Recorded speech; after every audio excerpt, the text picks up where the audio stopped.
Guys, welcome back. This is King of Quant. Today we are going to be doing part 2 of the Tableau NBA simulation game series. Let's go ahead and jump right on in. So next I'm going to go ahead and just duplicate this sheet, and we're going to turn this next sheet into the away sheet. Very simple. We're pretty much just duplicating exactly what we just did, just with a couple tweaks. We're going to rename this to away court, and now we're going to go up to our map and we're going to use the other side of what we had just created. The first step in this is going to be to replace the data source, or really just add another data source, because what will happen if we don't is we're going to be filtering on the same data on both sides, and it just won't end up working because we'll have the same players on both sides of the court, and that's not really what we want to do. So I'm gonna just come up here and add a new data source, and really we're just adding the same data source. It can be kind of confusing, but the way I think about it is if a car has two different tanks for gas, really doesn't matter which tank you're pulling from, you're still getting the same substance, but it gives you access to two different areas, two different locations, but the same substance. So I hope that's not even more confusing, but that's how I think about it. Maybe that'll help. And Tableau is smart enough to automatically identify players as a joining factor, or like a primary key type of thing. And we don't really want that. We just want them to be completely independent. So we're going to go ahead and break this link because we don't want any of that in there. And we don't want our first data connection to even be a factor in this anymore. It shouldn't even be related. So we're going to get rid of this entire sheet and just strictly stick to the new data source. It's going to be very similar. We're going to come over here, create a calculated field, x coordinate, once again, null, and okay, and then we're going to go ahead and duplicate that and edit it to be y coordinate, and once again null. So really pretty straightforward. Go ahead and change both of these to decimal numbers and pick both of them. You can pick both of them just by holding control and drag them down to measures rather than up here in dimensions. And really, once again, we're on the same kind of path. Go up to map and pick your background images. Really make sure, this is the important part, make sure you pick, whichever one you pick, doesn't already have an entry on the top table, on the top row in the table here, because otherwise that means you're referencing your home court worksheet, and you're just going to go ahead and write over that image. You just don't want to do that because you'll just have to redo it. So add an image here. We're going to browse, and this time we're grabbing the right side of the court, and we're going to pick our x coordinate and our y coordinate, and that's exactly what we did on the other side. If I remember right, it is 285 for the right side, and for the top it's 344. And we can go ahead and check that just in case.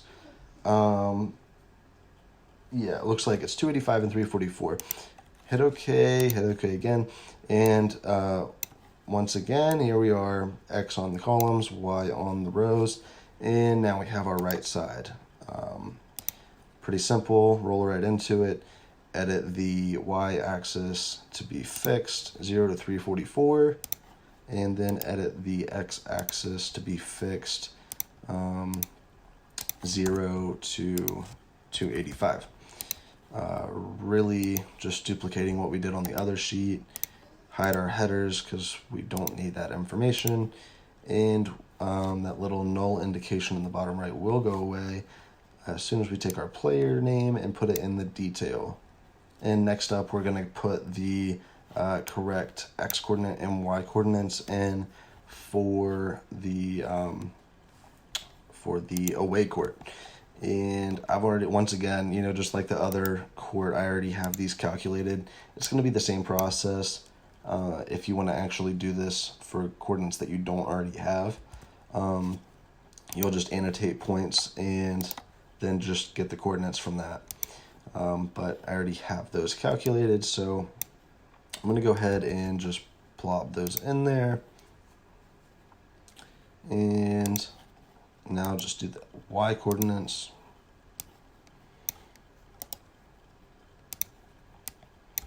Really simple. And now we are just about done. So same thing, you've got all these different positions that are adding up to different points, and they're adding on top of one another because we're summing the coordinates. So to fix this, we need to create our calculated field for our player plus position, and this is going to be away, and then player plus open quotation, comma, space, close quotation, and then add in the position. And now we should be good to go. We're going to put that on filters, and just so that you guys really know why we're doing that, it's so that when you're filtering players, you can see what position they are, and that is really kind of necessary because depending on how Basketball Reference classifies these players, it could be a technical difference in what you might expect. For example, LeBron James is in here as a point guard when in reality most people consider him to be more of a small forward. So go ahead and show the filter and then change that to a multiple value custom list, and we can pick a couple players here to put in. Let's do let's say Jamal Murray. All right, and now we just have our point guard in there, and we'll do the same thing we did on the other side, and we'll put a center in. Let's pick I don't know, let's pick Bam. And they actually have him as a power forward, so that sounds good. I'll go ahead and fill in the rest of these positions off screen because you guys don't need me to show you how to do that.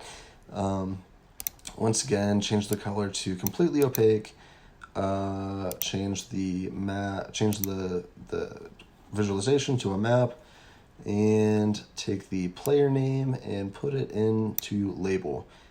And then we're going to change the layout or the format of the label to the typical Tableau bold, size 15, and we'll leave the color black for this side because typically in basketball, home is white and away is whatever other color.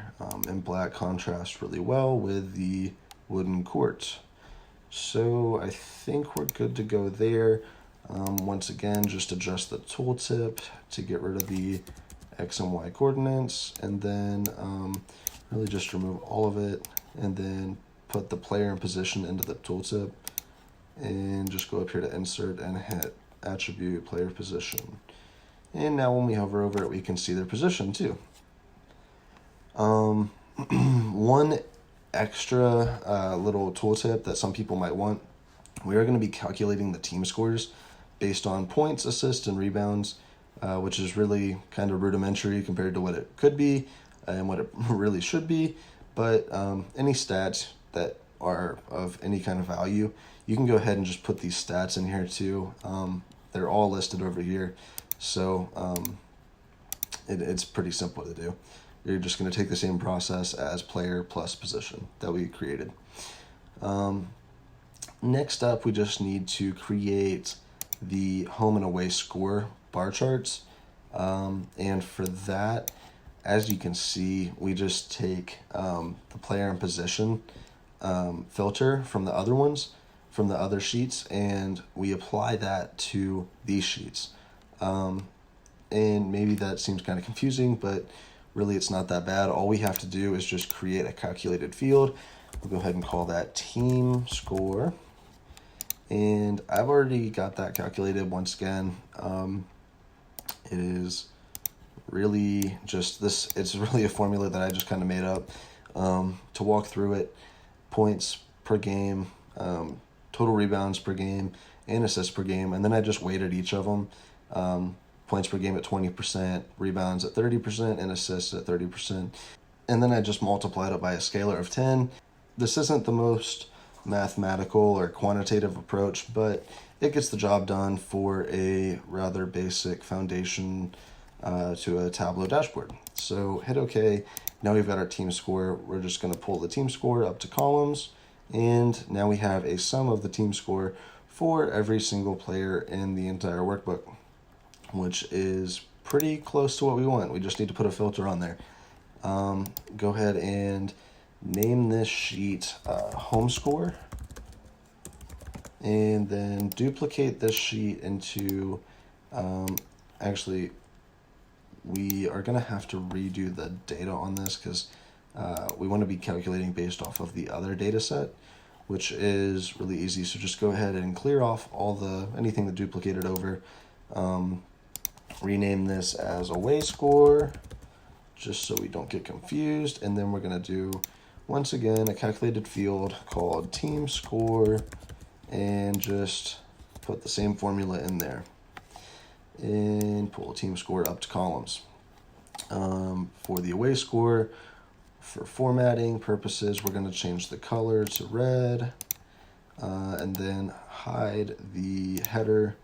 And then for the away score, or for the home score, we're just going to keep the color blue and hide the header. And now we are pretty much there. Add labels to both of these just so that you can see on the dashboard what the exact values are. And go ahead and hit formatting for this. And we're going to format the sum of the team score in the pane, because this is in the pane. Change it to a custom number with just one decimal place. Really a small detail, but it is a little bit easier to look at. And just do that for both the away score and the home score. So pretty straightforward. I think we're just about ready to make our dashboard. All right, guys, that's going to conclude part 2 of this 3-part series. Don't forget to hit the like button and subscribe. Also, drop a comment down below if you have any more suggestions or any more requests for the future. Thanks, and I'll see you in the next one.